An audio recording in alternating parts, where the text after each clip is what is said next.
Okay. So let me start by going to this place.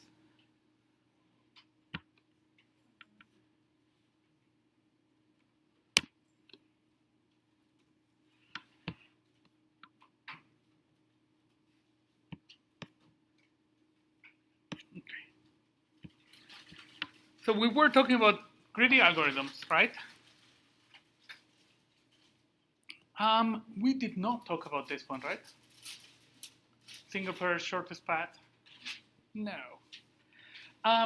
Given a digraph, what's a digraph? Directed graph, right? Um, G of VE, right, that's set of vertices, set of edges, with all the edges greater than or equal to 0, right? These represent distance or cost in real life, and so um, it will be greater than 0, right? And a destination T in V, find a shortest directed path from S to T, right? So if this is S in node number 0 and T is down there at the node number 6, what's the shortest path we can take?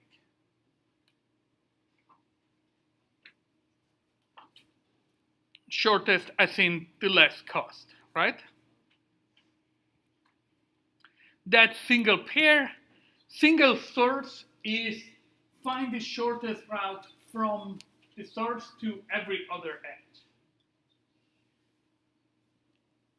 It's almost the same. In one, we are finding it to one destination. Here, we're finding it to every destination. And it's almost the same because our algorithm basically is finding to every destination until you find the one that you wanted, right? So car navigation is single destination, right? There is tons of other shortest path applications. Hopefully, actually, many of you are software engineers. Sorta, kinda, no? Yes. Hertz and CPM, right?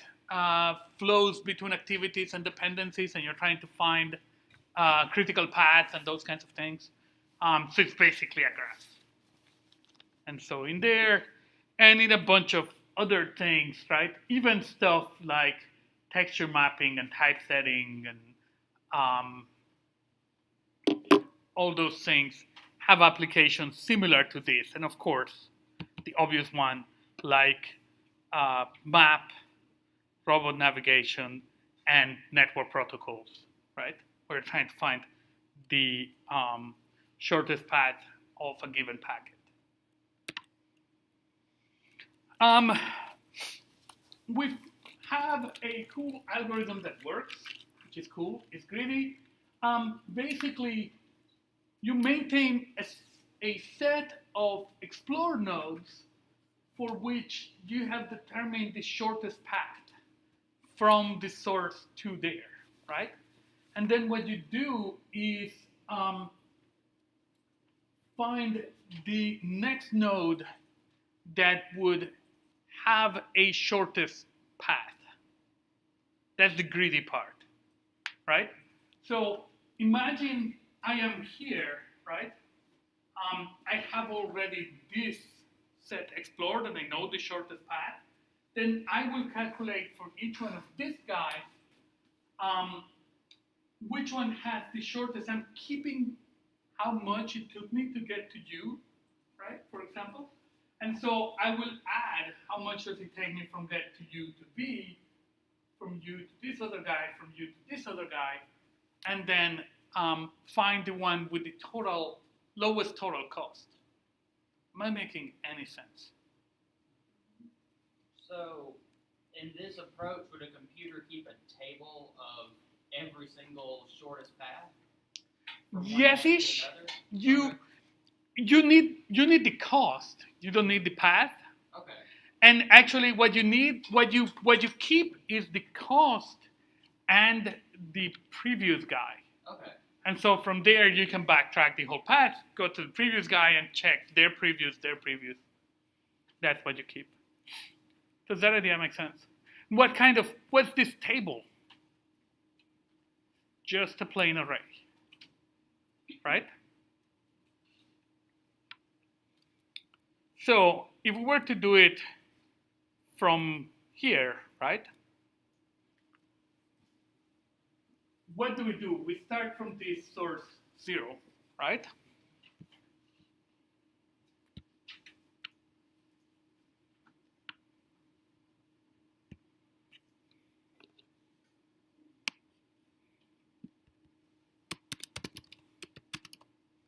So who do we open?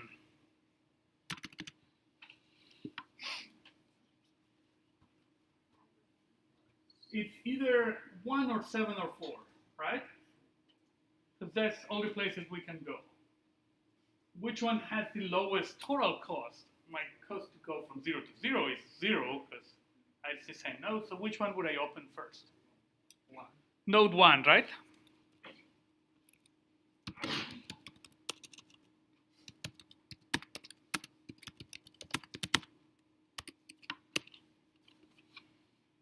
So now I have 0 and 1, right? Where can I go?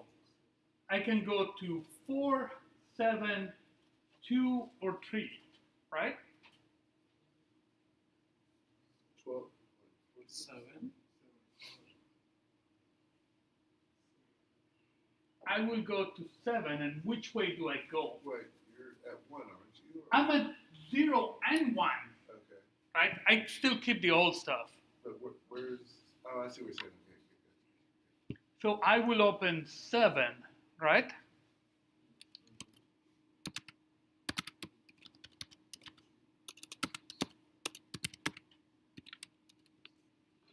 So now I have 0, 1, and 7, right? Wouldn't the cost be 4 since you're going from 1 to 7? Or? Is the total cost from S, right? So it would be either 8 9. or 5 and 4, which is 9. Okay. So I would use 8. Okay.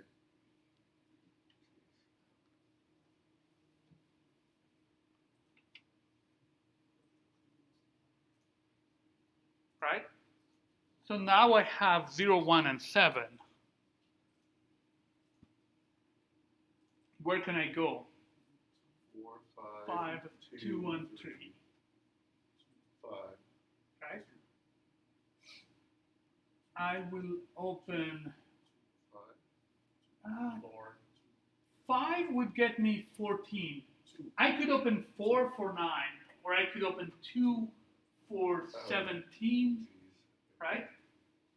Did I open 7? No, I can open 7, right? On 8. Oh, I just opened 7. I'm an idiot. So I will open 4, 9, right?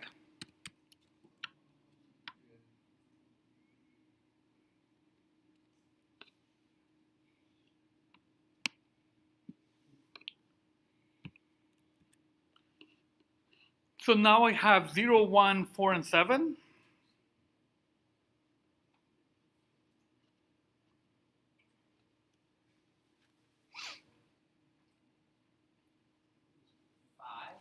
I will open 5 for 14.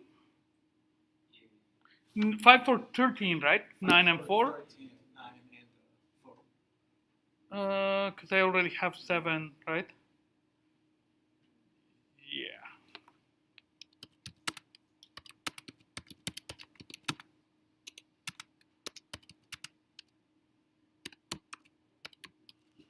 I should really be keeping track also of the predecessor, sorry. Where did it come, right? So when I open 5, I know that it came from 4. Right?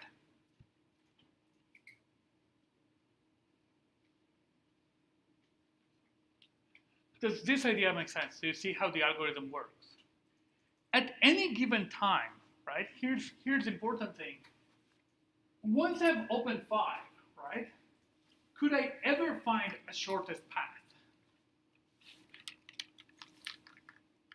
through some other way? We still have 0, 1, 7, 4. When I go to all the other guys, right? When I get to 2. Could I have another route to 5 that is shortest? From 0 to 7, 7 to 2. Yes. Could that be shorter? No. Why not? Because you already found all the previous shortest paths. Because at any given time, right, I choose the shortest possible one, right? I would have found it already. Does that make sense? That is what makes this algorithm, right? That is what makes greediness work. I still need to keep track of all the places I've been, right? But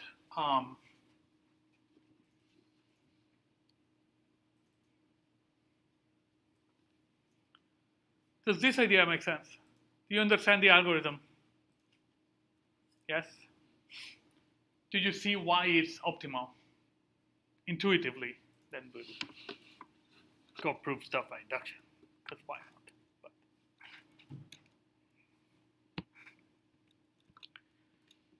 So, the greedy approach, maintain a set of explore nodes S for which the algorithm has determined the shortest path distance, and initialize S to just the set S, and distance of S is 0, right? And repeatedly choose the unexplored node V, which minimizes this equation, right? D of U, which is how long does it take me to get to the node U, plus the edge, L of E, the length of the edge, right? And that's for nodes U in S.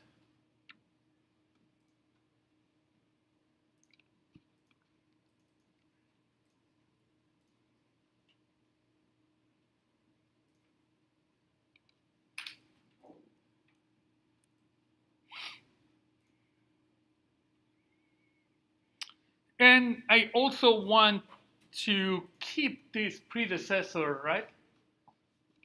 So that I know where I came from.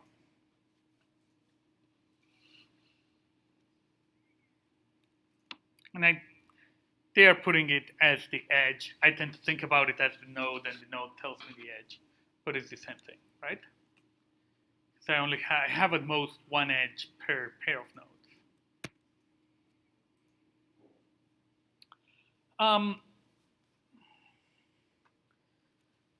How do we know that it is correct, right? The invariant of the algorithm is for each node U in S, D of U is the length of the shortest path from S to U, right? We'll do it by induction on the length of S. Basically on the order of we added our algorithms, right? Assume it's true for S, k greater than 1, V is the next node added to S, UV is the final edge. So this is the idea of, could we have another path, right? That goes from S to B without going through U, right?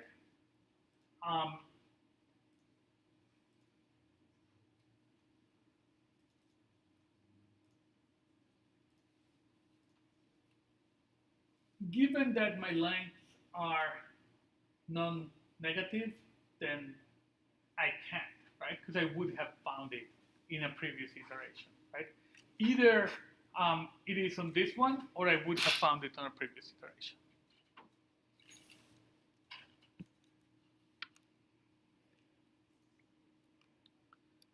Now, how can we make this more efficient, right? we can keep pi of b, the minimum, right?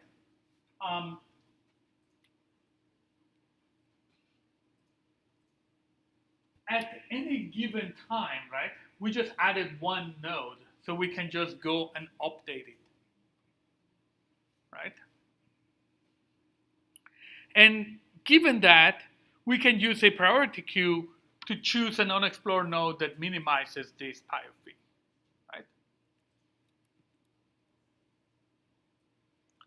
right? This is a pretty version of the algorithm.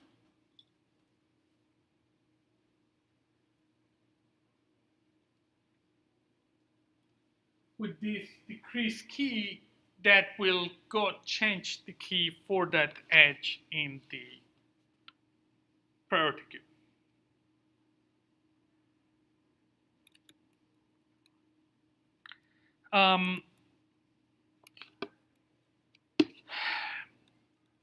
What performance can I get? Well, it depends on the priority queue. One thing is just an array. It's actually not that bad, right? Insert is order 1. I just set the value, right, for that vertex in the array. Decrease key, again, it's order 1. I just, right, check is going through this faster or not, right? So I'll just update. The thing that sucks is this, right? And that makes the total of the algorithm order of n squared.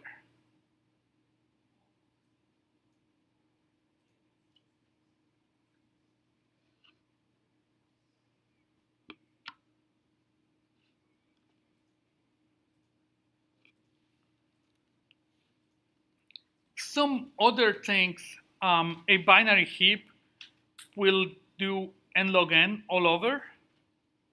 But here what dominates is the edges, so it's order of m log n for the total of the algorithm.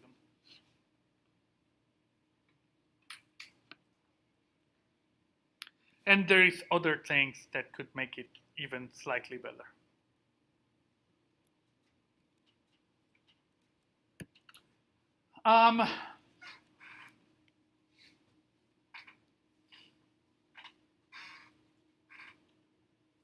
The algorithm is relatively easy to extend.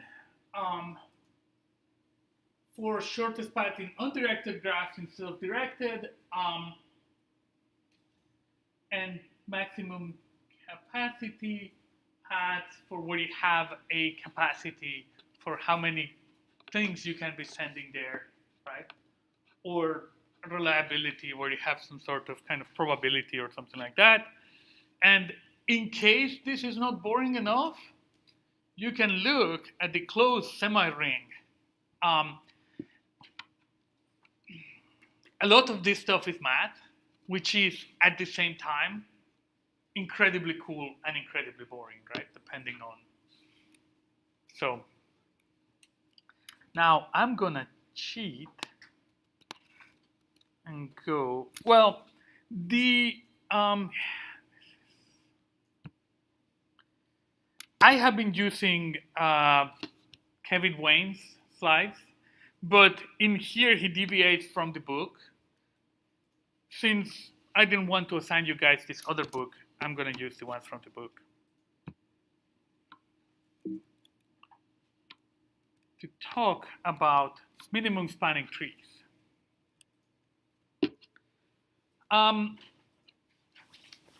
Given a connected graph with real valued edge weights, a minimum spanning tree is a subset such that T is a spanning tree and a sum of edge weights is minimized. What's a spanning tree? It's a tree and it connects every node in the graph. What's a tree? Yes, it's a graph that contains those cycles, right? So in a way, what are we doing with a minimum spanning tree? we are taking kind of we are kind of trying to eliminate redundant connections, getting the minimum thing, the skeleton of the graph, right? Imagine that these are connectivity options, right? On a network. Which links do you want to keep, right? Well, push comes to shove, I want to keep only these guys in blue, right? Because they are the minimum spanning tree. I can connect from any node to any node with the cheapest cost, right? If I'm building roads or something like that, right?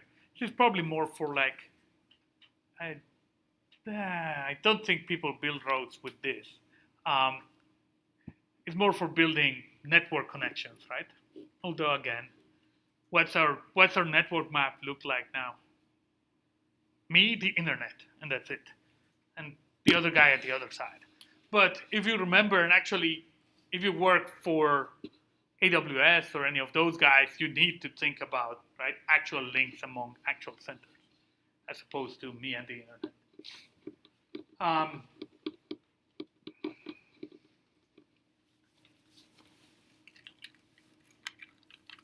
By Cayley's theorem, right, there is, if the graph was fully connected, right, there would be n to the n minus 2 spanning trees for a graph of size n. Does that make sense? What does that mean?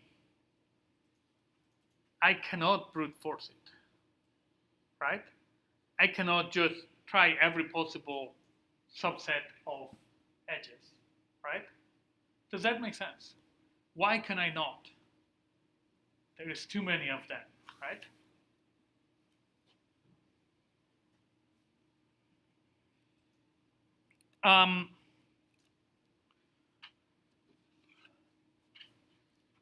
Yeah, we were talking about the applications of this network design, right, for all kinds of things. It actually is good for approximating algorithms for other kinds of problems, and it has some other indirect applications. How can I do something greedy with this, right? Well, I could start with an empty set and add the edges in ascending order of cost.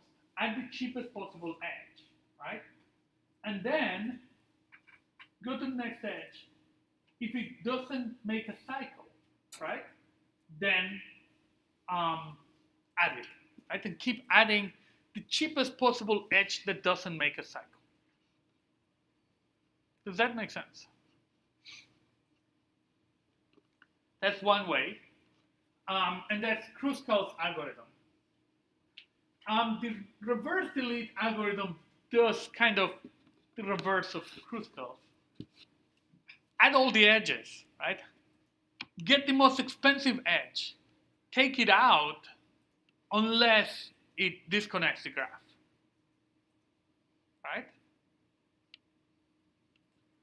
And that algorithm really doesn't have a name, so they call it reverse delete algorithm. Doesn't have a cool name.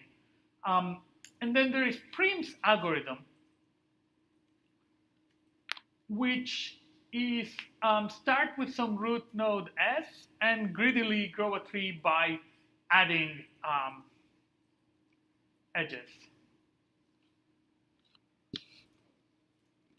And you're keeping this set of nodes, right? Your tree.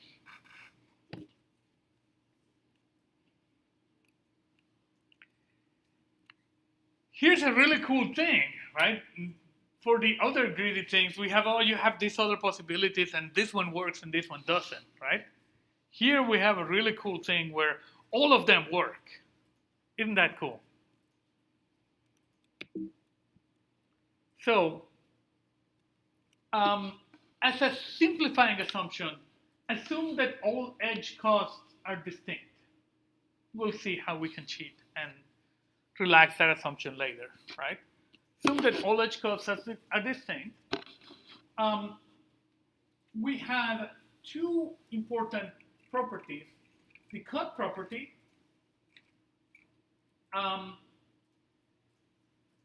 let S be any subset of nodes, right? And let E be the minimum cost edge with exactly one endpoint at S, right? One of its endpoints is in this set.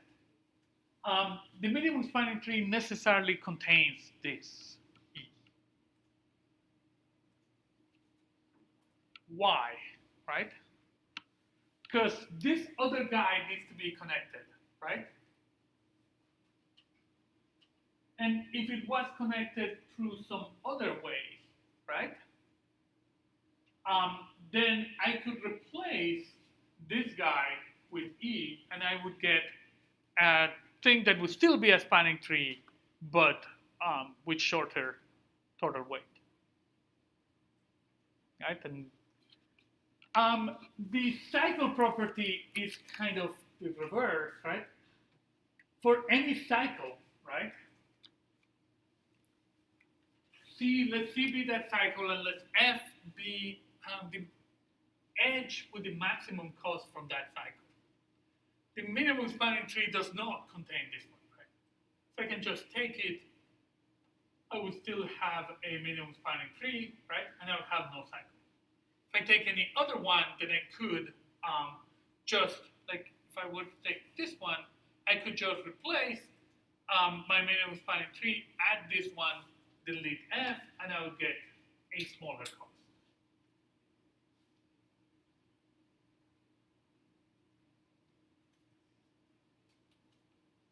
Isn't this cool and magical? And this is basically why all of those approaches work, right?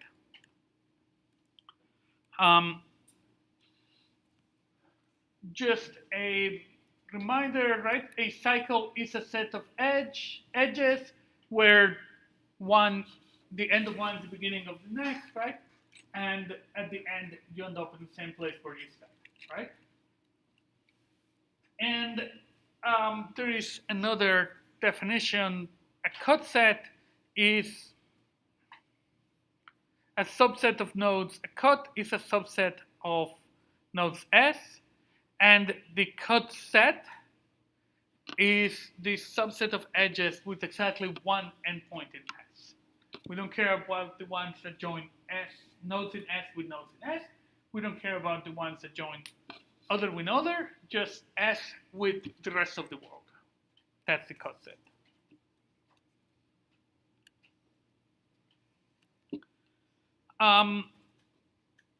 A cycle and a cut set intersect in an even number of edges. Why?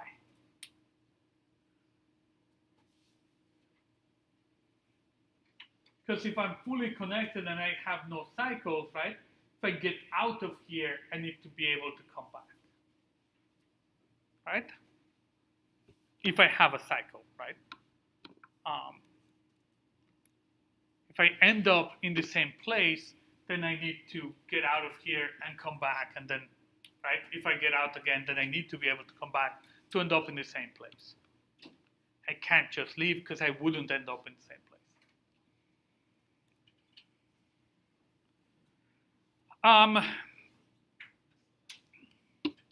Assuming that all edge costs are distinct, the cut property says let S be any subset of nodes and E be the minimum cost edge with exactly one endpoint in S. So the minimum cost edge in the cut set of S, right? Then the minimum spanning tree would contain E.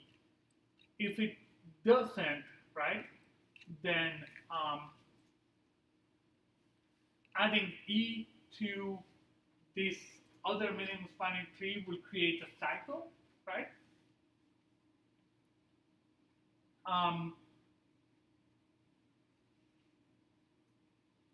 Since the number of the intersection of a cut set and cycle has an even number of edges, there is at least one more edge that is both in the cycle and the cut set. taking out that edge F and adding E will also give me a spanning tree, but the cost of E is less than the cost of F, so the cost of my new spanning tree with E but without F would be lower, which is a contradiction because we had assumed that T star was a minimum spanning tree, right? Basically, I can take this one out, right? Take the other one out, put this one back in, and I'll get a smaller tree.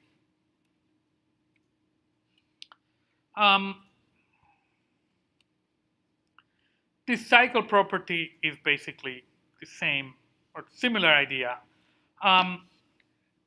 Prim's algorithm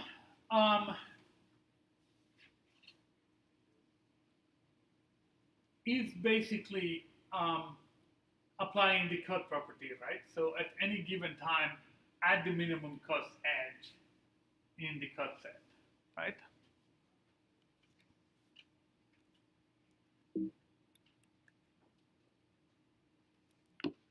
How would I implement it? I would have a priority queue, a set of explored nodes, and for each unexplored node, B, I'm going to maintain the attachment cost, which is the cost of the cheapest edge B to a node in S. This would be order of n squared using a simple array, and it could be order of m log n with a binary heap. Notice this, and this was also important on the previous one, right? What is better, n squared or m log n?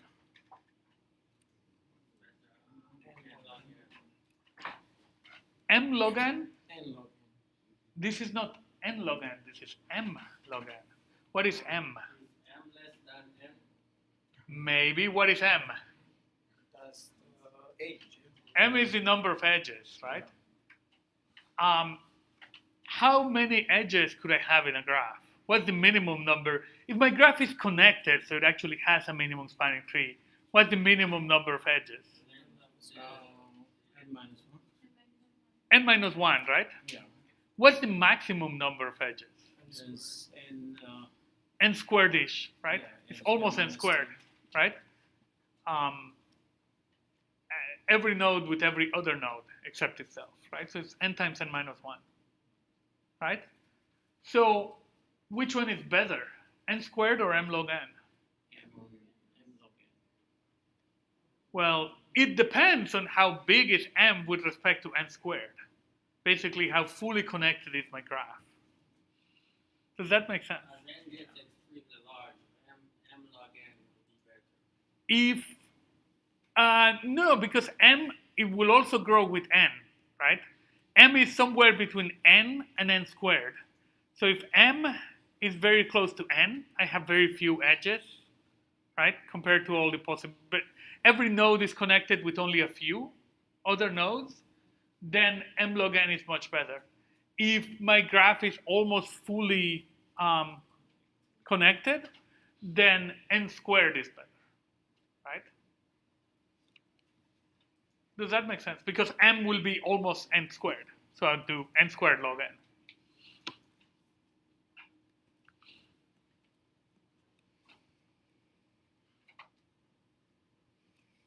So it is very similar to Kruskal's, to the other Kruskal's, sorry. To Dijkstra's, sorry. I always confuse the names. It's very similar to Dijkstra's algorithm.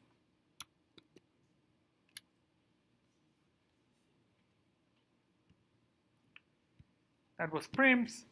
Kruskal's consider the edges in ascending order of weight.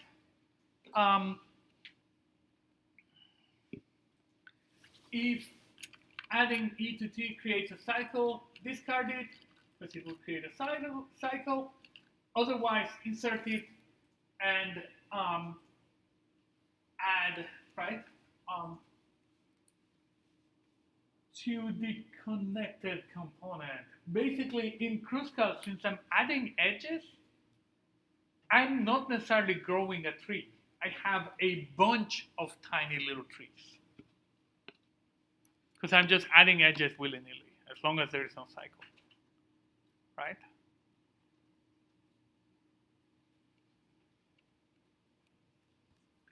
So in this case, I need a special data structure for keeping these components, right?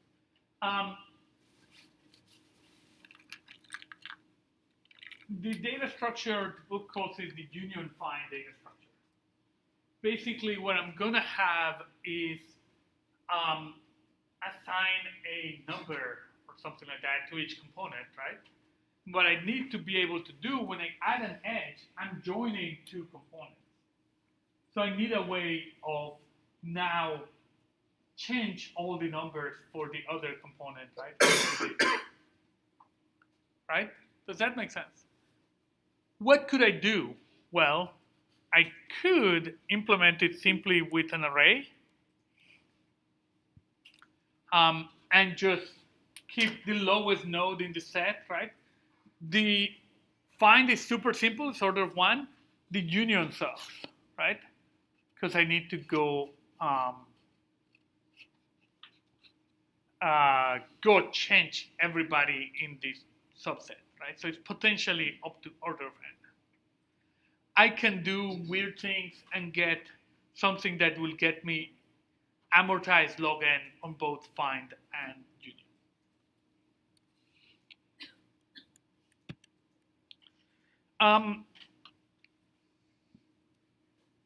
We can cheat, right? Our assumption had every edge is distinct, right? Well, in real life, sometimes that's not true. What can I do? I can cheat and add lexicographic tie-breaking. Basically, imagine that all my costs are in dollars, right?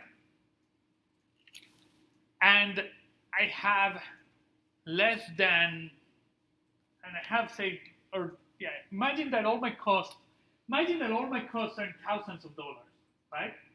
And I have less than 1,000 edges, right? What can I do? For all the ties, right, to one of them add a penny, so that now they're different, right? And I have less than 1,000 edges, so at most the difference is going to be $10, right? And right, so that's not going to matter because my cost is in thousands of dollars, right? So add tiny amounts, right, where tiny is defined by the problem, right, to your cost to make them different, right? That would be the equivalent of just adding some tiebreaker rule, right? They're the same, always choose the one with the lowest number or something like that. Does that idea make sense? So it's equivalent to this.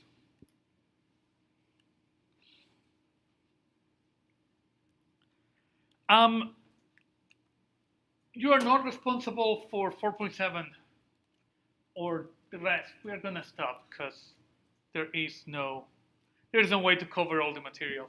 Let me just mention what clustering is, because it is important for other stuff, but you don't need to know it for the exam. Given a set U of n objects, label P1 to Pn, classify into some coherent group, right? What do I want? How do I know what's a coherent group? If I have a numeric value that specifies how close two objects are, right?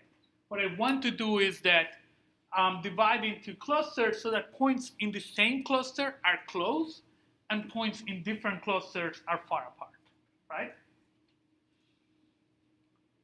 Does that make sense? This is important in a bunch of things for basically unsupervised learning, right? It identifies patterns, right? By just now these guys are in the same group, so look at what do they have in common, right? So it kind of identifies patterns in all sorts of things, right? Gene expression or documents or medical images or whatever.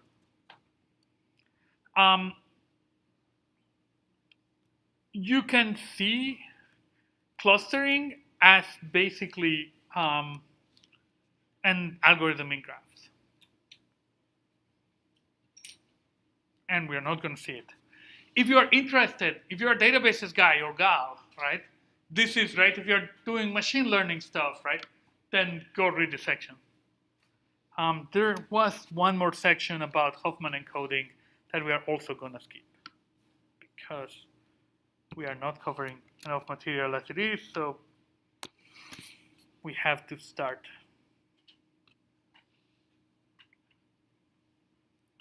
eliminating some of it. Now,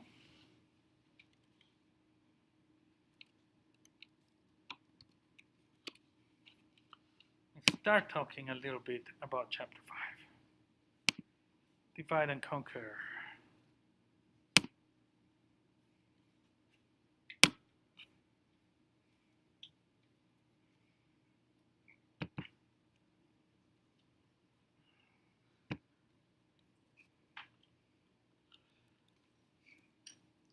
We will see, right, basically there are three main general algorithm design techniques. One is greedy, right, that we have seen. What's the idea of greedy?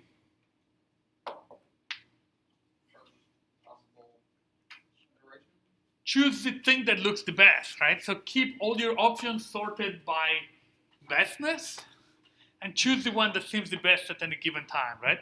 And that eliminates some possibilities. And then you keep choosing the one that seems the best, right?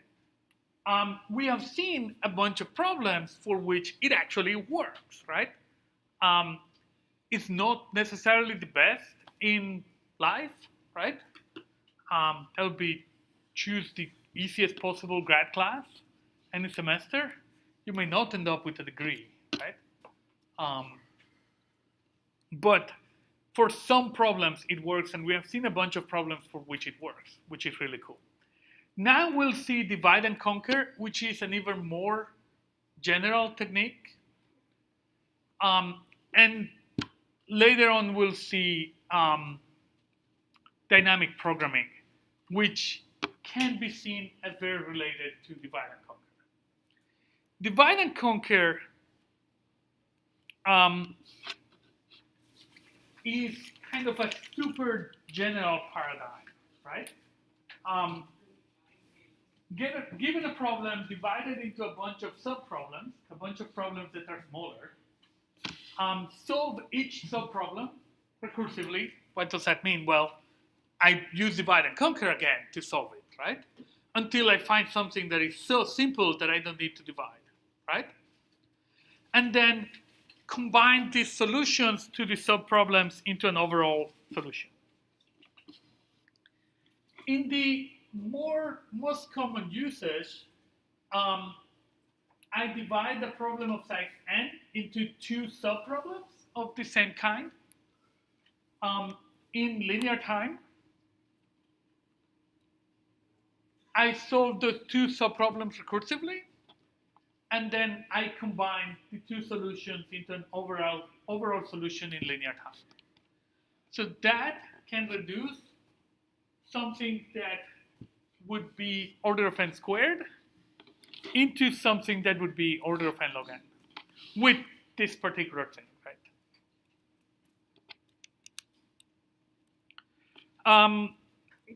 One of the standard examples is merge sort. We are sorting, right? Given a list of elements, sort them. Sorting appears all over, right? Wait. Sorry? 6:15. I have 15 minutes each. Okay, good. Good. Obvious applications of sorting, right? Sort this stuff in your UI, your MP3 library, right? Google before displayed results and stuff like that. There is a bunch of problems that are a lot easier once you sort, right? Find statistical outliers, removing duplicates, right? You do cat pipe to sort, pipe to unique, right? In Unix. You sort before you remove duplicates. So that makes removing duplicates very easy. It's just the next guy, right? The next line or the next element. And doing stuff like binary search or something like that is a lot easier when you sort, right? And we have seen a bunch of applications that are not very obvious where sorting would work, right? We talked about a couple of these, right? When we were talking about actually all the last three, right? For greedy algorithms, right? You need to sort before you can greed. And there's a bunch of other things like convex holes or finding the closest pair of points that are easier if you sort. How does merge sort work, right? And merge sort is one of the comparison sorts that's guaranteed to give you n log n. What do? Imagine that our input is actually the word algorithms and we are sorting the letters in there. We will divide it into two pieces, right? Aglor and idioms. Sort the right half. We would get actually Aglor. That one is,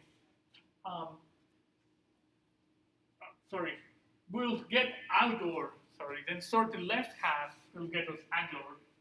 And then sort the right half, idioms becomes HIMST, right? And then we merge the results.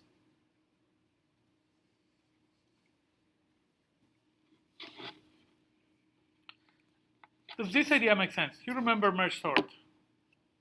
Mildly. How can we merge? Actually, merging with extra memory, right, is super simple, right? I'm going to be copying to a different array, and I just look at which one comes first, and I advance my pointer on one side but not the other, right? So it's basically a for loop with an if inside, right? What's the problem? Requires extra memory, right? If I'm doing merge sort and I'm going to have log n passes of merge sort, how much extra memory do I need? I don't need n log n extra memory. I just need another set because I can just swap, right? But I need another array of the same size, right? So merge sort kind of sucks in memory. When do we use merge sort? Memory is not a problem. You could when memory is not a problem. When do we really use merge sort? I think when your list is partially sorted already or something like that. That could be when you have a merge, right? But it's more in, and it's probably less and less important, but for disk, right? When the stuff is just too big for memory, right?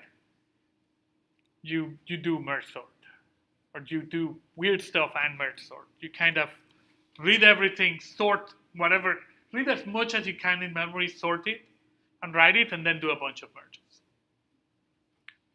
There used to be very specialized libraries for that kind of stuff, especially in tape. Since you only need to be reading in order, it worked really well with tape libraries and stuff like that. Now, what do? Buy more RAM, put it on Hadoop. So we tend to not really do this much anymore. There is probably somebody, your paycheck is probably being generated with something that uses merge sort. Equifax used merge sort to release all the friggin' information they did. That kind of stuff.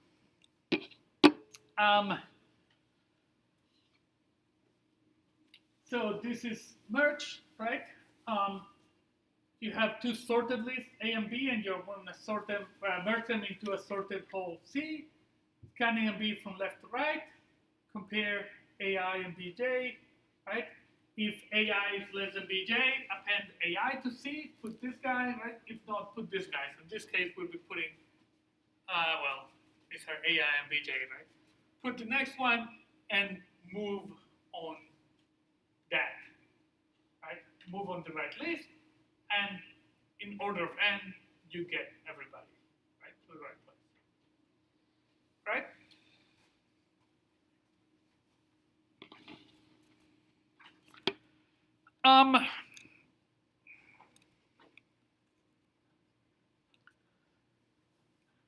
What does merge sort look like in terms of performance, right? P of n is the maximum number of compares to merge sort a list of size less than or equal to n. T of n is monotone, non-decreasing. That is, if you add more things to n, T of n will grow, right? Or at least would stay the same. My merge sort recurrence says T of n is less than or equal to 0 if n equals 1. That's my base case of the recursion, right? What's an array that's so small that's sorted? Array of size 1. It's sorted. It's only you. You are the tallest and the shortest, right? And it's going to be T of upper ceiling of n divided by 2 plus T of the floor of n divided by 2 plus n, right?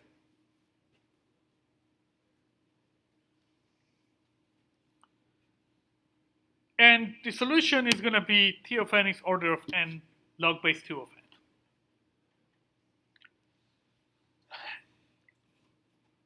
There is tons of math about recurrence relations. This one, right, this kind of recurrent relation appears a lot in algorithms. The book goes over kind of what do you do on this one when for slightly different kinds of this. What if this is n squared, and what if this is, right, some of the other things. So that is useful to do. Other algorithms books torture you with doing tons of exercises on solving this thing.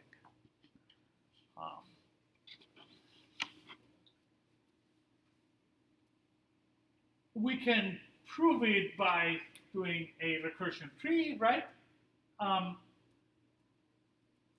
We can use 2t of n divided by 2 because the, right, plus or minus 1 don't terribly matter, right? Plus n, so t of n is 0 if n equals 1, 2t of n divided by 2 plus n. Otherwise, and this is kind of how I look at it normally, right? We are going to have t of n, then t of n divided by 2. How many t of n divided by 2 do we have? 2, right? Then we are going to have 4 t of n divided by 4, right? And then 8 t of n divided by 8, right? Overall, right, 2 n divided by 2 is n, 4 n divided by 4 is n, 8 n divided by 8 is n, right? So overall, we are adding n's or something close to n, right? Order of n. And how many times do we add?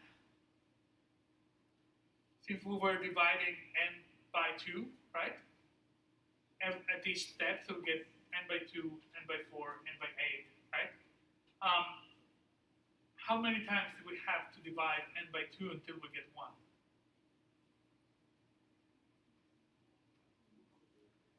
Sorry?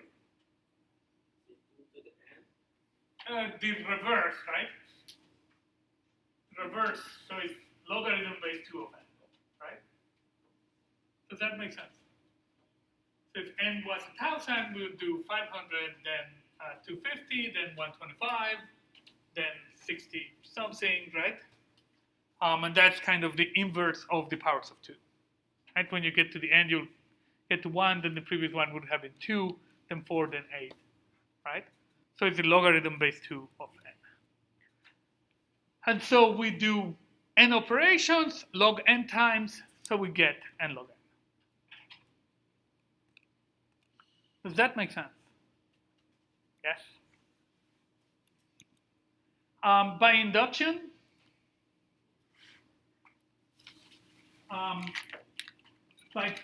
we would need to prove that t of 2n, right? We know that t of 1 is 0. And so that's n log base 2 of n, because log of 1 is 0, right? So assume that t of n equals n log base 2 of n, and we are going to do our induction not on n plus 1, but on 2n.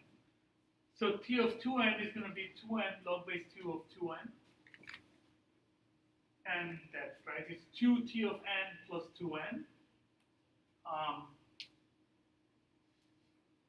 Just replacing on that formula, right?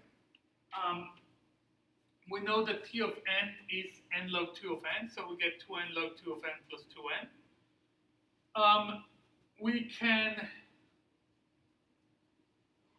log 2 of n is log 2 of 2n minus 1 by how logarithms work, right? Just doubling in n is adding 1 to your logarithms, right? So now we are doing the reverse. And so once we add the 2n, we get 2n log base 2 of 2n. Isn't this cool? I like this one by intuition, right? I mean, this one is like, oh yeah, now I see why. This one is real math.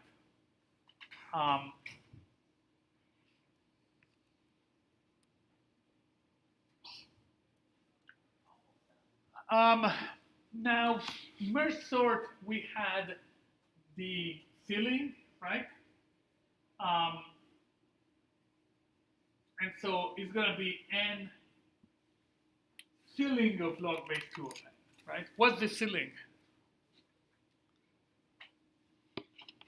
What's the ceiling of a number? Floor and ceiling? Sorry? The highest and lowest it can be? No, highest int. It's, well, the floor is the highest int that's less than it, and the ceiling is the lowest int that's more than it, right? So it's basically, if we have 3.7, the floor is 3 and the ceiling is 4. And that's what's happening here, right? If you have a number that's not divisible by 2, or that's not a power of 2, sorry, then you would not get exactly that. You would need to do the ceiling. So it's not 3.5, it's 4. And the induction is similar to that stuff.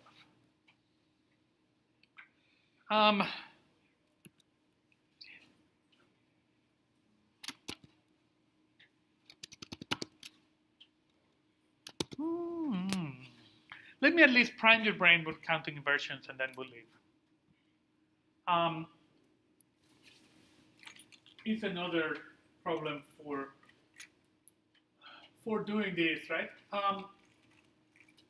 Imagine that we are trying to match preferences, right? So I ask you 10 songs, you give me which ones you think are better, right? Somebody else does the same thing, and so I'm trying to find people with similar taste in music, people who rank similarly, right? One way is to define one similarity metric is to define the number of inversions, right? Basically, the number of songs that you rank differently. If I name my rank 1, 2, up to n, and you rank, I name it A1, A2, up to AN, as there will be an inversion. Songs I and J are inverted if I is less than J, but AI is greater than AJ. So either you rated it higher or I rated it higher, right? Actually, in this particular case, it is, oh yeah, either way. Well, yeah. I is less than j, so I rated it lower and you rated it higher, right? Brute force, how could we do? Well, check every pair of sums, right? Order of n squared. This, where do we use it? Well, for voting, right? Voting theory, nobody implements any kinds of things. But when you talk about instant runoff elections and those kinds of things, collaborative filtering, in Amazon, right? If I know which books you like and I know that you are similar to the person next to you, then I will suggest whatever that other person bought, right? That kind of filtering. It can also give me an idea of how sorted is an array, right? And a bunch of similar kinds of things. My algorithm is going to be separate the list into two halves, A and B, recursively count the inversions in each list, and then my combination is count the inversions AB, where A is in A, one half, and B is on the other half, right? And then return the sum of the three counts.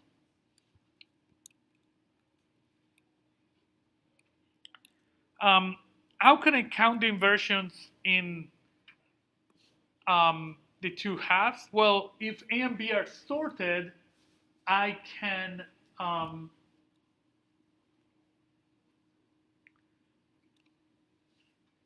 use binary search, right, on this guy to find where does it belong here, right? If one of them is sorted, right?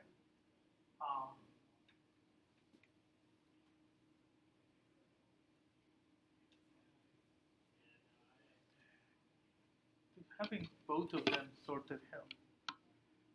I can use binary search. Having both sorted would help a little bit in something like a merge, right? Something like a merge, like a binary search merge.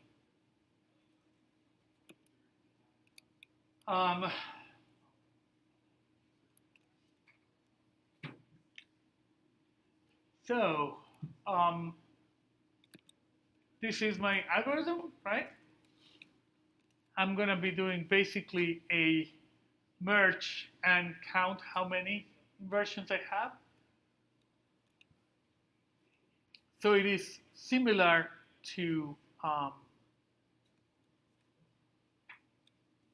merge sort, and so I can do this in n log n time. Isn't that cool? We are going to stop here. We are close. That's good. I will see you guys eventually on Monday, right? You do know you have assignment 3 due Wednesday before class, right?